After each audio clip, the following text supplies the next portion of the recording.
নমস্কাৰ এই মুহূৰ্তত আহি পৰিছে সন্ধিয়াৰ কেইবাটাও বিগ ব্ৰেকিং নিউজ। আজি হৈছে 7 মাৰ্চ। গোটেই অসম তথা ভাৰতৰ বিভিন্ন প্ৰান্তৰ পৰা যুগুত হৈছে কেইবাটাও গুৰুত্বপূৰ্ণ খবৰ। এনেবোৰ খবৰ নিতেও পাই থাকিবলৈ চেনেলটি সাবস্ক্ৰাইব কৰি ভিডিঅ'টো এটা লাইক কৰিবলৈ নাপাহৰিব। আজিৰ আমাৰ প্ৰথম খুবেই গুৰুত্বপূৰ্ণ খবৰ হৈছে এটা ডাঙৰ খবৰ।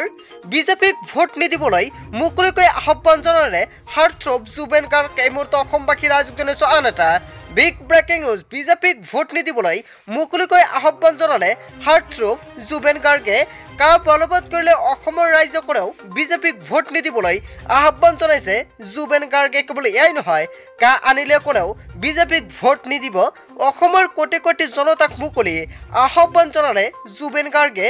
মই থকালৈকে অসমৰ কা বলবৎ হ'ব নোৱাৰে বুলি হুংকাৰ প্ৰদান কৰিছে জুবেন গাৰ্গে। মোৰ চিঠা কথা নৌকা বুলি হুংকাৰ প্ৰদান কৰিছে জুবেন গাৰ্গে। আপোনালোকে ভোট নিদিলে কোনো মিনিষ্টাৰ হ'ব নোৱাৰে। লাইক কমেন্ট শেয়াৰ কৰিব আৰু যদি এতিয়ালৈকে চেনেলটি সাবস্ক্ৰাইব কৰা তেন্তে এনেকুৱা নতুন প্ৰতিবাদ ইনফৰ্মেটিভ তথা হেল্পফুল ভিডিঅ' পাবলৈ হ'লে চেনেলটি সাবস্ক্ৰাইব কৰিবলৈ নাপাহৰিব। সদায় ওপৰ খাতিৰ নকৰো ফুল ভিডিঅ' হুংকাৰ প্ৰদান কৰিছে। লগতে কৈছে আমি কাৰো চাকৰ নহয়, মই প্ৰতিবাদ কৰিলে পুলিচে মোক মাৰিব আৰু সেই একেইখিনি পুলিচে মোক নিৰাপত্তা দিয়ে। পুলিচে মোক মাৰিব আৰু সিকিউৰিটিও দিব। হোৱাট ইজ দিছ এনেকুৱাকৈ প্ৰশ্ন উত্থাপন কৰিছে আৰু ইয়াক কেতিয়াও গণতন্ত্ৰ হ'ব নোৱাৰে বুলি মন্তব্য কৰিছে। মোদীয়ে ভাল কাম কৰি থকা নাই। প্ৰধানমন্ত্ৰী নৰেন্দ্ৰ মোদীয়ে গণতন্ত্ৰ শেষ কৰি পেলাইছে। নৰেন্দ্ৰ মোদীয়ে ভাইও আৰু বেহনো বুলি কৈ থাকিলেই নহ'ব। 5টা ল'ৰা শ্বহীদ হ'ল আৰু কাকো মাৰিবলৈ নিদিওঁ, এয়া মোৰ চিধা কথা। মোক খেদিবলৈ কাৰো হিম্মত নাই। মই জুবেন গাৰ্গ কাক লৈ ৰাজনীতি কৰিলে বেয়া পাওঁ। বাক্সাৰ মুছলপুৰ কাক লৈ এইবাৰ নিজৰ স্থিতি স্পষ্ট কৰি এই ঘোষণা কৰিছে জুবেন গাৰ্গে। হয় বন্ধুসকল, জুবেন গাৰ্গে কাক লৈ যিটো মন্তব্য কৰিছে আপোনালোকে কি ক'ব? তাৰপিছত অসমবাসী ৰাইজক জনাইছে আমাৰ আন এটা খুবেই গুৰুত্বপূৰ্ণ খবৰ।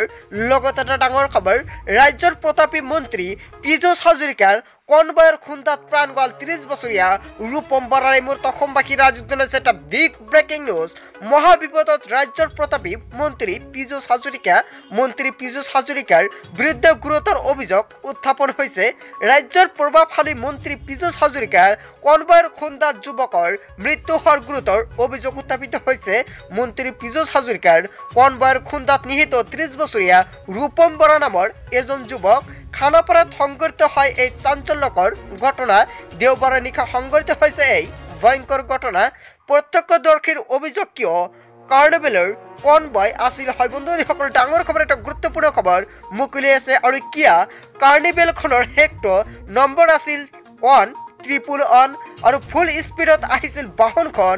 আৰু দাক্ষিণাত্যৰ চিনেমাত দেখুৱাৰ দৰে এই সংঘটিত হৈছিল ভয়ংকৰ দুৰ্ঘটনা আৰু ট্ৰাফিক আইন ভংগ কৰি আহিছিল মন্ত্ৰী কনভয়। আৰু এই ঘটনা সংঘটিত হোৱাৰ পিছতেই ৰাজ্যজুৰি ব্যাপক প্ৰতিক্ৰিয়াৰ সৃষ্টি হৈছে সামাজিক মাধ্যমত। ককৰ্থনৰ সন্মুখীন মন্ত্ৰী পীযুষ হাজৰিকা। বিৰোধী দলৰ ফালৰ পৰাও গৰিহণা মন্ত্ৰী পীযুষ হাজৰিকাক। খানাপাৰাৰ চাঞ্চল্যকৰ দুৰ্ঘটনাক লৈ প্ৰতিক্ৰিয়া KMSSৰ সাধাৰণ সম্পাদক বিদ্যুৎ শইকীয়াৰো। খানাপাৰাৰ পথ দুৰ্ঘটনাক গাপ দিবলৈ চেষ্টা কৰাৰ অভিযোগ বিদ্যুৎ শইকীয়াৰ। হয় বন্ধুসকল, এটা ডাঙৰ খবৰ, এটা গুৰুত্বপূৰ্ণ খবৰ মুকলি হৈছে। ইয়াৰ বিষয়ত আপোনালোকে কি ক'ব? তাৰপিছত অসমবাসী ৰাইজক জনাইছো আমাৰ আন এটা খুবেই গুৰুত্বপূৰ্ণ খবৰ।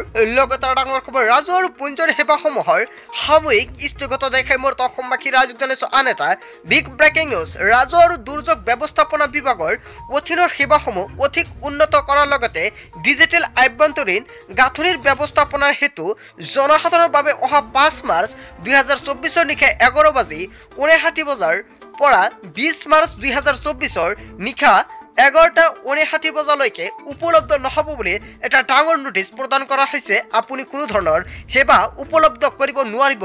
কেৱল ইয়াৰ নহয়, উক্ত সময়ছোৱাত জনসাধাৰণে সেৱা হেতু পৰ্টেলৰ chat.assam.gov.in যোগে তথা ৰাষ্ট্ৰীয় জেনেৰিক দস্তাবেজ পঞ্জীয়ন সম্পূৰ্ণখিনি বন্ধ থাকিব। কোনো ধৰণৰ কাম আপুনি কৰিব নোৱাৰিব chat.assam.gov.in। কেৱল এয়াই নহয়, জৰিয়তে নথিপত্ৰ পুঞ্জনৰ কোনো ধৰণৰ সেৱা লাভ কৰিবলৈ আপুনি সক্ষম নহ'ব। পৰিস্থিতি সাপেক্ষে অত্যাৱশ্যকীয় প্ৰয়োজনত জিলা আয়ুক্তই ভূমিলেখ সঞ্চালক আৰু অসমৰ সন্মতি সাপেক্ষে উক্ত সময়ছোৱাত আবেদনকাৰীক সেৱা প্ৰদান কৰিব পাৰিব। কেইবাটাও গুৰুত্বপূৰ্ণ পন্থা হাতত লৈছে আৰু নতুনকৈ এইখন ডিজিটেলকৰণ কৰা হ'ব আৰু তাৰ বাবে চৰকাৰে এখন বন্ধ ৰখা হৈছে। আপুনি 20 মাৰ্চৰ পিছতে 21 মাৰ্চৰ পৰা নতুনকৈ এখন আপডেট কৰা হ'ব আৰু তাৰ পিছতে আপুনি seasotu.assam.gov যিখন পৰ্টেল সম্পূৰ্ণকৈ উপলব্ধ কৰিব পাৰিব। চ' বন্ধু বান্ধৱীসকল, আজিৰ মূল ভিডিঅ'খনত আপোনালোকক কিখিনি সৰু এটা ইনফৰমেশ্যন দিবলগীয়া আছিলে। ভিডিঅ'টি ভাল লাগিলে লাইক কমেণ্ট শ্বেয়াৰ কৰিব আৰু যদি এতিয়ালৈকে চেনেলটি ছাবস্ক্ৰাইব কৰা নাই তেন্তে এনেকুৱা নতুন নতুন ইনফৰমেটিভ তথা হেল্পফুল ভিডিঅ' পাবলৈ হ'লে চেনেলটি ছাবস্ক্ৰাইব কৰিবলৈ নাপাহৰিব। চ' থেংক ইউ ফৰ ৱাচিং ফুল ভিডিঅ'।